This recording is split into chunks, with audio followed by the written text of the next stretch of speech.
Assalamualaikum warahmatullahi wabarakatuh. Salam sejahtera buat kita semua. Izinkanlah saya untuk memperkenalkan diri terlebih dahulu. Adapun nama saya itu Hairul Anwar Dalimunte, SPC MSI, NIDN 0104027203, status sebagai dosen tetap di Fakultas Psikologi Universitas Medan Area dengan jabatan fungsional lektor, dan lama mengajar diawali dari September 2011 hingga saat ini 2022. Adapun profil mata kuliah yang berkaitan dengan psikologi sosial akan saya jelaskan secara singkat, di mana mata kuliah ini namanya adalah psikologi sosial dengan kode mata kuliah EPS 60030. Jumlah SKS itu sebanyak 3 SKS di semester 4 dan sebagai persyaratan mata kuliah itu tidak ada. Berikutnya saya akan mendeskripsikan mata kuliah psikologi sosial ini secara singkat.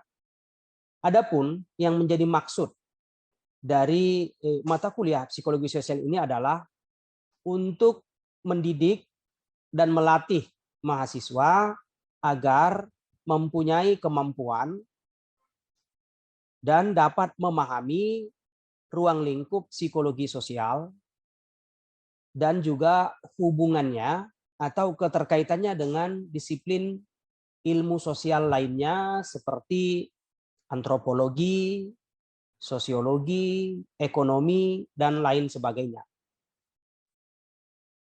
Dan dari keterkaitan interdisiplin ilmu ini, diharapkan mahasiswa mampu memahami berbagai konsep, baik itu keterkaitan, persamaan, perbedaan dari berbagai disiplin ilmu, di dalam hal mempelajari asal-usul pemikiran dan perilaku manusia dalam konteks sosial. Sehingga nantinya setelah mempelajari psikologi sosial ini yang dikaitkan dengan disiplin ilmu sosial lainnya, mahasiswa mampu atau bisa memberikan berbagai alternatif pemecahan masalah-masalah sosial yang terjadi, yang diperlukan terutama di dalam lingkungan ketika berinteraksi dengan masyarakat. Jadi ini gambaran singkat deskripsi mata kuliah ini. Dilanjutkan dengan CPMK atau yang disebut dengan capaian pembelajaran mata kuliah agar mahasiswa mampu memahami dan menjelaskan, terutama berkaitan dengan pengertian ruang lingkup sejarah dan analisis psikologi sosial yang dihubungkan dengan keterkaitan antara psikologi sosial dengan ilmu sosial lainnya. Setelah itu juga mahasiswa diharapkan mampu memahami dan menjelaskan topik-topik kajian psikologi sosial, terutama berkaitan dengan persepsi sosial, atribusi sosial, interaksi sosial, sikap terhadap sosial. Setelah itu juga kita diharapkan ya mampu memahami dan menjelaskan topik-topik yang berkaitan dengan persuasi, konformitas, stereotip, prasangka, dan diskriminasi, hubungan interpersonal, agresi, dan perilaku prososial yang terjadi. Nah, setelah mampu memahami dan menjelaskan tersebut, hal-hal yang menjadi tindak lanjut dalam mata kuliah ini juga diharapkan dalam bentuk sub CPMK, itu mahasiswa mampu mengerti tentang psikologi sosial dari berbagai ahli dan menjelaskan perkembangan maupun perbedaan dengan ilmu-ilmu sosial lainnya. Apalagi saat ini kita ketahui di era digitalisasi, perkembangan ilmu pengetahuan perkembangan dan perubahan sosial itu juga bisa menjadi hal-hal yang sangat menarik untuk kita pahami. Selain itu juga, mahasiswa diharapkan mampu mengurai berbagai metode yang ada dalam penelitian psikologi sosial, dan ini juga ada kaitannya nanti dengan metodologi penelitian kuantitatif, kualitatif, maupun penelitian-penelitian yang bersifat eksperimen atau yang lebih sering dikenal dengan kuasi eksperimen. Nah, dengan kemampuan-kemampuan ini juga nanti diharapkan mahasiswa juga mampu mengurai berbagai masalah topik psikologi sosial dan mampu mendiskusikan dan mempunyai ide-ide alternatif, terutama di dalam hal memberikan intervensi berbagai solusi atau jalan keluar dalam pemecahan berbagai permasalahan sosial yang terjadi di lingkungan. Berikutnya, kita juga akan mendiskusikan mengenai metode yang digunakan di dalam mata kuliah ini. Yang pertama itu, kita harus memastikan bahwasanya metode yang digunakan itu mengandung Delivery Interaction Assessment, atau yang sering sekali disingkat dengan DII. Nah, di dalam Delivery Interaction Assessment ini juga berkaitan dengan SCL yang sering sekali disebut dengan Student Center Learning. Prosesnya itu diawali dengan ceramah, itu nanti diawali dengan sebagai penghantar dari saya, kemudian kita juga akan mendiskusikan atau memaparkan beberapa kasus-kasus yang berkaitan dengan topik yang akan didiskusikan. Nanti akan ada tanya jawab, diskusi, dan juga akan membentuk atau kita akan membentuk diskusi-diskusi kecil dari grup-grup yang ada di dalam kelas. Setelah itu nanti metode ini juga akan diakhiri dengan penguatan-penguatan, terutama dari review-review materi yang kita dapatkan, terutama berkaitan dengan topik penelitian, agar mahasiswa ke depannya itu punya gambaran-gambaran tentang topik-topik yang menarik dan bisa dilakukan sebagai tindak lanjut dari penelitian mahasiswa sebagai sebuah karya ilmiah. Selanjutnya juga nanti setelah ujian tengah semester, mahasiswa juga akan melakukan presentasi, di mana diawali dengan membentuk kelompok, ya kelompok. Jadi mahasiswa nanti akan dibentuk kelompok-kelompoknya dengan tugas itu membuat makalah dan membuat PPT. Setelah itu juga nanti akan mereview beberapa jurnal-jurnal yang tentunya berkaitan dengan topik yang sedang kita bicarakan. Dan ini nanti kelompok akan mempresentasikan ke depan kelas sesuai dengan penugasan topik yang telah direncanakan. Dan ini bisa kita lihat di RPS, ya, karena RPS itu juga sudah dibuat, ya, nanti kita bisa merujuk ke sana. Jadi topik-topik itu memang sudah diatur sedemikian rupa. Lalu nanti tugas-tugas mahasiswa itu diawali dari meninjau literatur, mereview berbagai jurnal-jurnal yang berkaitan dengan topik, lalu membuat makalah, dan nanti akan dipresentasikan ke depan melalui PPT yang juga akan disiapkan oleh mahasiswa. Jadi ini kesempatan juga buat mahasiswa untuk bisa mengeksplorasi, mengembangkan, dan menambah literasi, sehingga proses pembelajaran metode Student Center Learning ini bisa berjalan dengan baik. Berikutnya, dari mata kuliah ini juga nanti diharapkan mahasiswa mempunyai soft skill. Kalaupun mungkin selama ini soft skill-nya sudah ada, tapi dengan pembelajaran mata kuliah psikologi sosial ini diharapkan soft skill itu semakin bertambah. Terutama bagaimana mahasiswa itu menunjukkan sikap bertanggung jawab atas pekerjaan di bidangnya, terutama keahliannya secara mandiri dan juga nanti secara bersama di dalam kelompok. Setelah itu juga diharapkan lewat interaksi di kelas, lewat interaksi di dalam kelompok, maka mahasiswa mampu bekerja sama dan memiliki kepekaan sosial serta rasa kepedulian kepada sesama, kepada masyarakat maupun lingkungan di sekitar.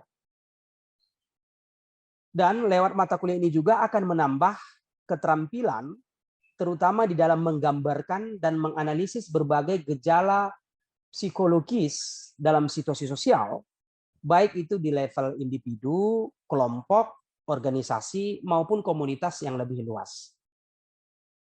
Setelah itu juga diharapkan mahasiswa itu akan bertambah kemampuannya, terutama di dalam mengkomunikasikan berbagai gagasan-gagasan, ide secara tertulis dan juga secara lisan lewat presentasi, dan bagaimana presentasi itu juga disampaikan secara efektif dengan menggunakan teknologi informasi secara bertanggung jawab di era digitalisasi saat ini. Jadi kita berharap lewat aktivitas ini juga mahasiswa mampu menunjukkan keterampilannya terutama di dalam hal penggunaan teknologi informasi dan digitalisasi sebagai sarana, prasarana, atau media yang dapat mendukung proses pembelajaran ini ke depannya semakin baik. Berikutnya, saya juga akan menjelaskan mengenai format penilaian mata kuliah psikologi sosial dan bobot penilaian.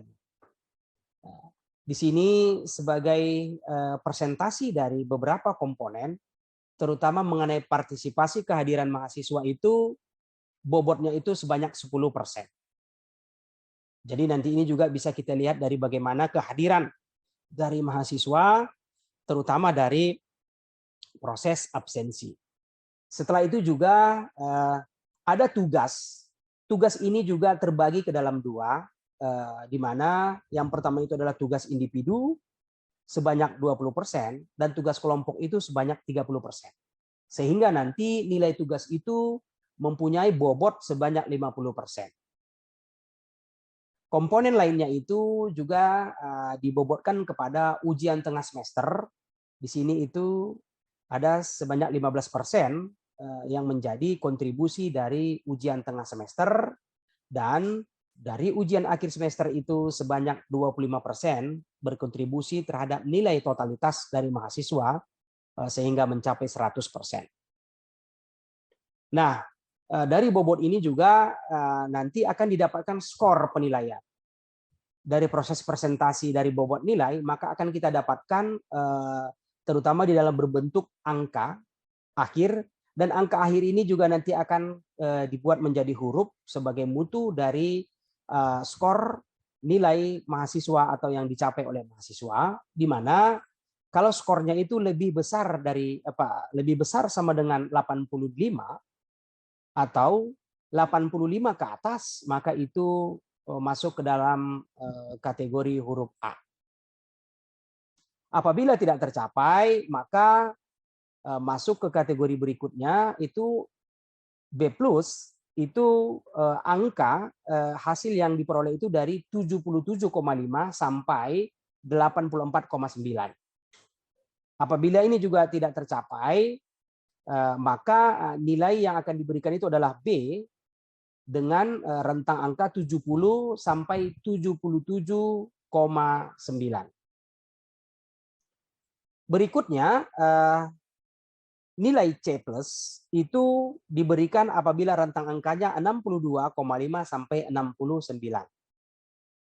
Berikutnya itu nilai C itu rentang angkanya 55 sampai 62,9. Dan setelah itu nanti nilai D 45 sampai 54, lalu 54,9, dan juga nilai E itu lebih kecil sama dengan dari 44,9. Jadi perkembangan proses perkuliahan pada saat ini, apalagi di masa pandemi COVID-19, proses perkuliahan itu dilakukan dengan dua cara, yaitu secara daring dan secara luring.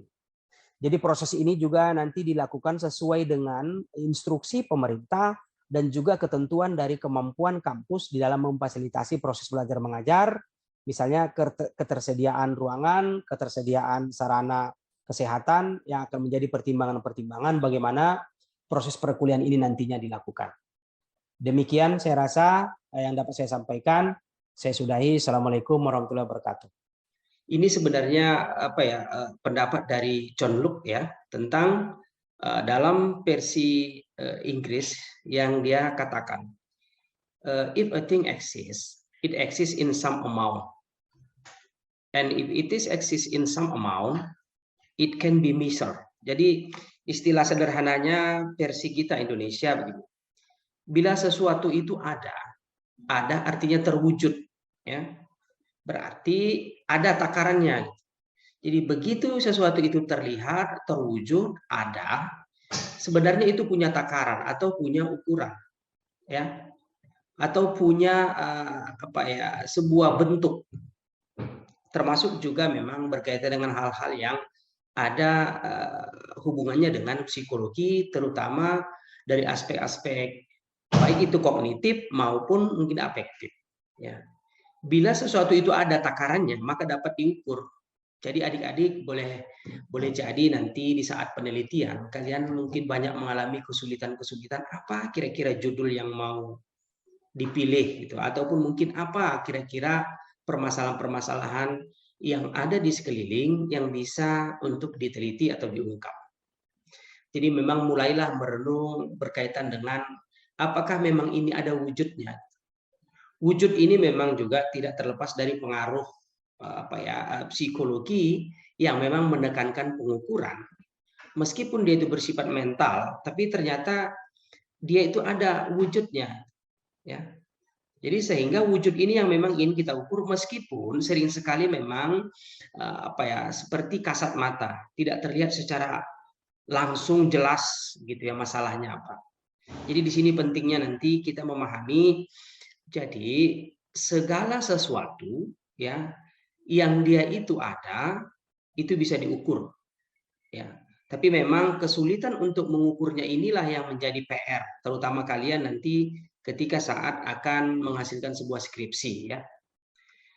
Meskipun kita ketahui misalnya di slide berikut ini bagaimana penelitian-penelitian terutama penelitian behavioristik itu banyak menginspirasi kita bagaimana psikologi ini bisa menjadi sesuatu yang memang sejajar dengan ilmu-ilmu seperti di eksakta.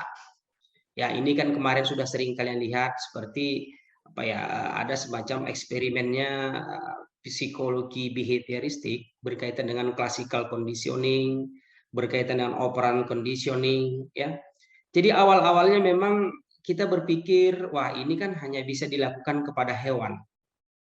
Karena ini memang didahului oleh penelitian-penelitian psikologi semenjak dahulu ilmu ini berkembang. Tapi belakangan memang dengan penemuan-penemuan kognitif ya, dengan penemuan-penemuan belajar sosial atau social learning, ilmu psikologi itu semakin berkembang, terutama mengukur hal-hal yang berkaitan dengan yang kasat mata, seperti proses berpikir, motivasi, ya, terus berbagai hal yang juga ada hubungannya dengan apakah emosi, perasaan, ya. Jadi di sini memang justru menariknya membuat kita lebih spesifik skop ilmunya dibanding ilmu-ilmu yang lain.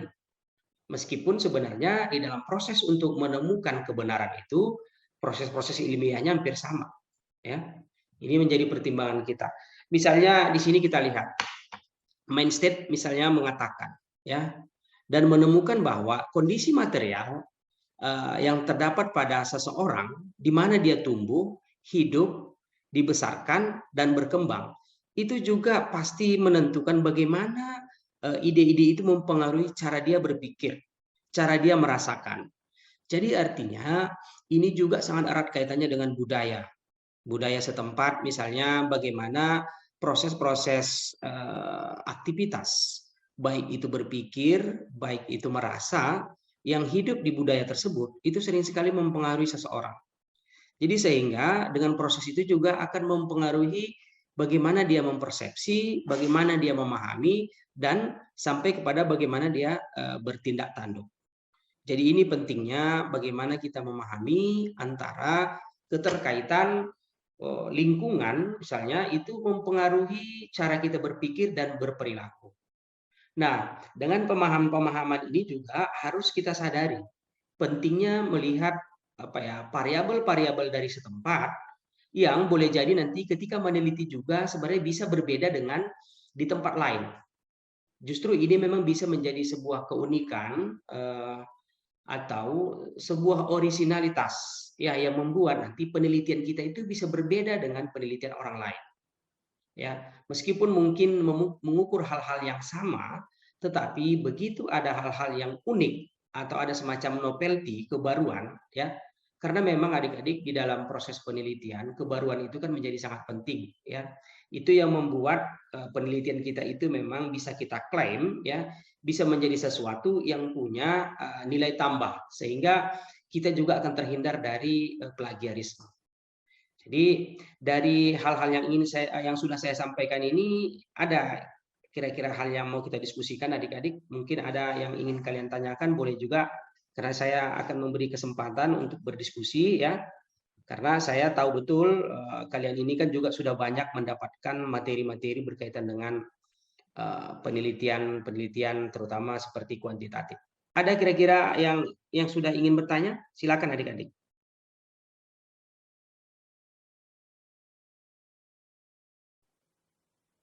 Pak, izin bertanya. Ya, silakan. Kan tadi pada slide pertama tadi ada kata-kata if a thing exists, it exists in short amount, yang artinya itu bisa sesuatu itu ada takarannya gitu kan Pak. Nah tadi Bapak Ya, menjelaskan takaran dalam penelitian psikologi gitu kan Pak. Terus ya. cara kita mengetahui takaran dalam itu pakai metode apa ya Pak? Selain pakai metode kuantitatif ini kan penjabarannya gitu Pak. Oke, baik. Terima kasih. Ini apa? Sultan ya. Bukan, Pak. Eh, ini memang pertanyaan yang paling mendasar sebenarnya supaya kita apa tidak mengalami kebingungan. Kebingungan seolah-olah karena ini ilmu psikologi yang tidak tampak secara langsung sehingga sulit diukur.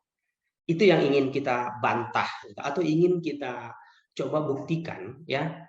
Jadi segala sesuatu itu yang dia memang ada apanya wujudnya. Contoh sederhana begini. Ketika kita berbicara memang tentang stres misalnya ya. Stres itu kan kita nggak tahu itu berada di posisi mana sebenarnya stres ini. Ya. Tapi begitu itu kita berbicara tentang reaksi-reaksinya ya, itu sebenarnya bisa terlihat. Contoh, ketika orang memang mengalami stres, misalnya secara kognitif lah, dia itu mudah sekali lupa. Jadi mudah lupa itu kan akan sering kita lihat, kita observasi terutama. Ya, jadi makanya adik-adik di psikologi ini memang andalan utama kita itu yang pertama adalah observasi. Jadi nanti biasa itu kalau kalian melakukan penelitian, ya mau dia korelasi, apakah analisis faktorial, maupun nanti penelitian bentuk lain seperti kualitatif. Memang semua itu biasanya banyak dibantu oleh proses-proses observasi. Ya. Jadi dari observasi ini kita bisa tahu apakah sesuatu itu eksis atau tidak. Apakah sesuatu itu berwujud atau tidak. Ya, jadi tadi seperti contoh perilaku stres. Jadi itu bisa eksis kita lihat nanti dari respon seseorang. Baik itu respon dalam bentuk perilaku, ya seperti nanti tingkah lakunya, boleh juga memang proses responnya itu seperti proses fisik. Misalnya nanti ada orang yang mukanya memerah, tapi psikologi memang biasanya tidak selalu atau tidak cenderung ingin mengukur hal-hal yang bersifat fisik. Biasanya memang kalau psikologis itu selalu kan berkaitan terutama dengan hal-hal yang apa ya biasanya itu dalam bentuk tingkah laku. Ya, jadi tingkah laku itu kan juga sebenarnya sangat erat kaitannya dengan fisik, tetapi yang akan tetap kita ukur itu adalah tingkah lakunya. Misalnya kalau orang yang stres itu tadi reaksi-reaksi seperti kognitifnya itu apa ya mudah lupa misalnya, atau sering sekali apa ya merasa bingung. Ya. Jadi memang kalau secara observasi sulit sekali kita bisa melihat orang itu apakah dia lupa atau memang apakah lupanya ini sering sekali. Begitu itu sering berarti dia eksis, berarti dia itu ada. Nah, berarti itu bisa kita ukur, gitu ya. Terus dalam hal-hal lain juga misalnya seperti motivasi. itu kan juga sering menjadi topik-topik penelitian di psikologi. Termasuk juga misalnya seperti tadi kalau di psikologi sosial itu banyak penelitian-penelitian misalnya seperti eksperimen. Ya, eksperimen itu termasuk sebenarnya hal yang paling lumrah di dalam penelitian psikologi, meskipun mungkin di S1 masih jarang dilakukan. Ya. Tetapi eksperimen itu juga nanti menunjukkan bagaimana sesuatu itu memang eksis atau ada. Contoh misalnya, kita ingin mengukur perilaku prososial, ya, perilaku prososial atau perilaku menolong. Jadi perilaku menolong itu kan sering sekali memang ketika kita lihat hanya sepintas itu nggak akan mudah memang melihatnya. Tetapi di dalam situasi-situasi praktek sehari-hari, ketika misalnya terjadi sebuah kecelakaan, kita akan melihat atau menyaksikan atau mengobservasi. Nah, di dalam proses kejadian kecelakaan itu, mengapa ada orang yang mau menolong, mengapa ada juga yang tidak mau menolong. Jadi sampai kepada kalau secara awam, kalau kita orang awam ya, ketika memang melihat mengapa si Anung itu ketika terjadi kecelakaan di depan matanya dia tidak menolong, boleh jadi akan ada persepsi-persepsi yang mempengaruhi pemikiran seseorang sehingga berdampak kepada bagaimana dia menilai seseorang tersebut. Misalnya dengan menganggap bahwasanya orang yang tidak menolong itu adalah orang yang nggak punya empati atau tidak punya rasa kepedulian. Nah, tetapi kita sebagai seorang ilmuwan psikologi, ya, ini kan harus kita harus kita pelajari, kita pahami. Apakah memang sesuatu itu begitu dia sering sekali menunjukkan perilaku ketika ada kecelakaan dia tidak menolong. Boleh jadi memang dia tidak punya empati. Atau boleh jadi dia memang orang yang tidak peduli. Tapi orang psikologi itu biasanya cenderung berhati-hati. Untuk mengukur perilaku menolong itu, kan kita pasti harus mendasarkan juga dengan teori. Misalnya teori yang menyatakan perilaku menolong itu sebenarnya bisa ditingkatkan, bisa juga memang hilang. Atau perilaku menolong ini juga bisa diukur dari berbagai manipulasi keadaan atau situasi. Contoh misalnya begini, ya, ketika terjadi sebuah kecelakaan tadi, ada orang yang menolong karena memang dia punya keterampilan untuk itu. Jadi bukan berarti orang yang tidak menolong dia nggak dia tidak punya empati. Boleh jadi dia tidak menolong karena dia tidak punya keterampilan. Jadi bayangkan adik-adik, ketika kita ingin meneliti perilaku menolong, banyak sekali variabel yang harus kita pertimbangkan. Banyak sekali faktor-faktor yang bisa untuk diuji, bisa untuk diukur, karena dia ada yang eksis gitu, ada dalam bentuk wujudnya perilaku. Dalam bentuk perilaku itu tadi yang memang bisa diukur. Karena kan psikologi ini kan ilmu perilaku juga ya, makanya perilaku itulah yang ingin kita ukur. Meskipun mungkin nanti perilaku itu bisa dalam bentuk apakah berpikir, ya, terutama dengan menggunakan pemikiran, bisa juga apakah melalui perasaan yang diungkapkan. Nah, itu biasa sering menjadi ukuran-ukuran kita, terutama di dalam penelitian-penelitian kuantitatif. Ya, jadi begitu Sultan. Terutama tadi ketika memang kita ingin membedakan mana yang eksis, mana yang tidak.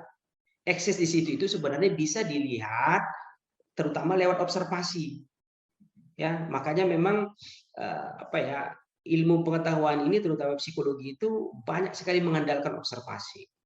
Dan nanti itu di awal kan kalian pasti biasanya juga fenomena-fenomena itu banyak dilewati lewat observasi dulu atau disampaikan atau digambarkan lewat hasil observasi. Apabila memang sesuatu itu juga tidak terlihat secara kasat mata, bisa juga sebenarnya dilakukan wawancara atau interview. Kan ada hal-hal yang sering sekali memang tidak langsung secara nyata diwujudkan, tapi bisa saja sebenarnya didapatkan lewat ungkapan atau penyampaian lewat lisan, dan itu juga bisa menjadi salah satu bahan-bahan kita untuk menggambarkan fenomena permasalahan. Kira-kira gitu.